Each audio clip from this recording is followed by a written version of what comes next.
तो ये अच्छा जंतर मंतर पे रहें, ये लोग जितने भी चौराहे पूरे देश के घूमे, इसी से पता चलेगा कि क्या क्या तरक्की हुई इस देश में। कि अब तारीख पे तारीख, तारीख पर तारीख नहीं होगी, अब डायरेक्ट न्याय होगा। हमारे साथ बातचीत करने के लिए हैं सुपरस्टार भी हैं, राजनेता भी हैं, गोरखपुर से सांसद भी हैं रवि किशन जी। रवि जी, आप मेंबर ऑफ पार्लियामेंट भी हैं।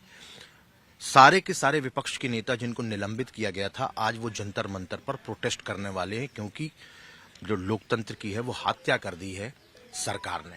क्या कहेंगे? देखिए, ये अगर पहले ही समझदारी से लोग सरकार 65 साल चलाए होते तो आज देश इतने बड़े विराट यशस्वी प्रधानमंत्री मोदी जी के विकास की जो गंगा बहती हुई देख रही है, और जिस हिसाब से बिल पास हो रहे हैं, जिस हिसाब से गृह मंत्री अमित शाह जी ने कल नए कानून को नए भारत में लागू किया कि अब तारीख पे तारीख, तारीख पर तारीख नहीं होगी, अब डायरेक्ट न्याय होगा। 60 दिन एक डे डिसाइड कर लिया है कि you have to, whoever is done, अगर वो एक महिला के साथ अत्याचार, बच्ची के साथ, बेटी के साथ कोई अत्याचार गलत किया, किसी भी शरीर के साथ अत्याचार हुआ, उसको सीधे न्याय मिलेगा उस परिवार को जो भी उस आरोपी के खिलाफ कार्रवाई मांगेगा।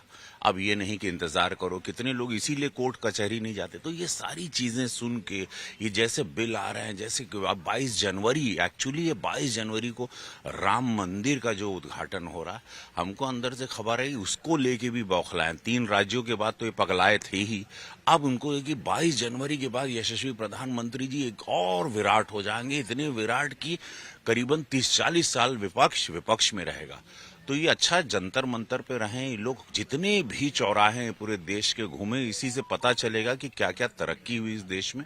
और इन लोगों को, विपक्ष को प्रैक्टिस करती रहनी चाहिए विपक्ष में रहने की। जो हिसाब से लोग कर रहे हैं, ये लोग बड़े प्रसन्न हैं कि हम लोगों को विपक्ष के लिए मोदी जी तैयारी करवा रहे हैं कि विपक्ष में कैसे एक तैयारी करके आप विपक्ष में 30-40 साल बने रह सकते हैं। और ऐसे प्रधानमंत्री मिले तो इन लोग सब आनंदित भी हैं, अंदर से खुश भी हैं कि देश का भला हो रहा है। लेकिन विपक्ष में है तो थोड़ा बहुत ये करना पड़ेगा, क्योंकि नहीं तो इनकी पार्टी इनको निकाल देगी, अगले टाइम सीट नहीं देगी। नहीं, लेकिन आप कलाकार हैं, आप मिमिक्री को भी जानते हैं, आप कला को जानते हैं, कार्टून भी बनते रहे हैं, प्रधानमंत्री पे भी कार्टून बनता रहा है। तो विपक्ष का कहना यही है कि यदि मिमिक्री की तो कौन सा अपराध कर दिया, इतना ज्यादा, इतना बड़ा अपराध कोई करिए जो पूरे ये पद, ये राष्ट्रपति उपराष्ट्र, ये पद का मजाक नहीं हो सकता, नो वे। पार्लियामेंट के सदन में और इतने बड़े नेता, इतने बड़े राहुल गांधी बहुत बड़े नेता हैं भाई, इतनी बड़ी पार्टी के लीडर हैं, ऐसा नहीं करना चाहिए। एक होता है सदन सांसद का करिए, आप प्रधानमंत्री जी का करते रहे, कभी नहीं बोला गया।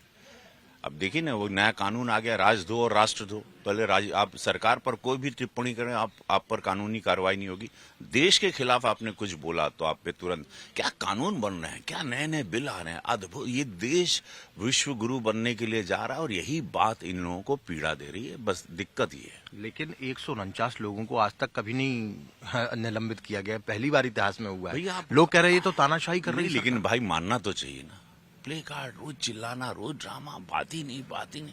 जब सदन आप चलने नहीं दोगे, हम लोगों को तो सदन, देश की जनता का पैसा, मोदी जी को तो चलाना है, वो तो कार्य तो करना ही है भाई। देश की जनता का पैसा लग रहा है, इनका तो नहीं लग रहा है। ये देश की जनता का, आप सदन नहीं चलने दोगे, बिल बड़े बड़े देश के हित में पारित नहीं करने दोगे, तो निलंबित नहीं होगे तो क्या। और आप चिल्ला रहे हो, आप उस एकदम आसन के एकदम करीब आके कर रहे हो, आप कोई सम्मान ही नहीं कर रहे। एक अंतिम सवाल जानना चाहता हूँ, राम मंदिर के लिए न्योता आया, सोनिया गांधी जी को भी आया, पूर्व प्रधानमंत्री मनमोहन सिंह जी को भी आया, खड़गे जी को भी आया, दिग्विजय सिंह जी को नहीं आया। वो कह रहे हैं कि आडवाणी जी और जोशी जी को नहीं दिया, जो असली राम भक्त उनको दिया ही नहीं, जबकि उनको दिया गया है। नहीं दिया, सबको आएगा। देखिए आएगा कि ये लोग तो भगवान राम के अस्तित्व पे ही नकार रहे थे, फिर भी हमारे मोदी जी का दिल बहुत बहुत विराट है, बड़ा है, उनको गया है। लेकिन मुझे लगता है कि इन लोगों को आना चाहिए।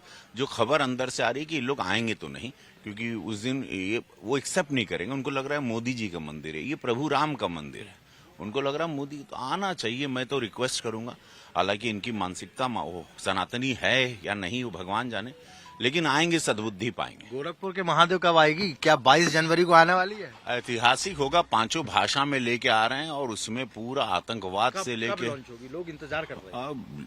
उसको हम अप्रैल एंड में ले आएंगे, और पूज्य महाराज जी उसका उद्घाटन करेंगे। तो एक ऐतिहासिक फिल्म होगी, और भोजपुरी को नाज होगा अपने आप पर लोग कहते हैं ना, अरे भोजपुरी सिनेमा का स्तर कब उठेगा।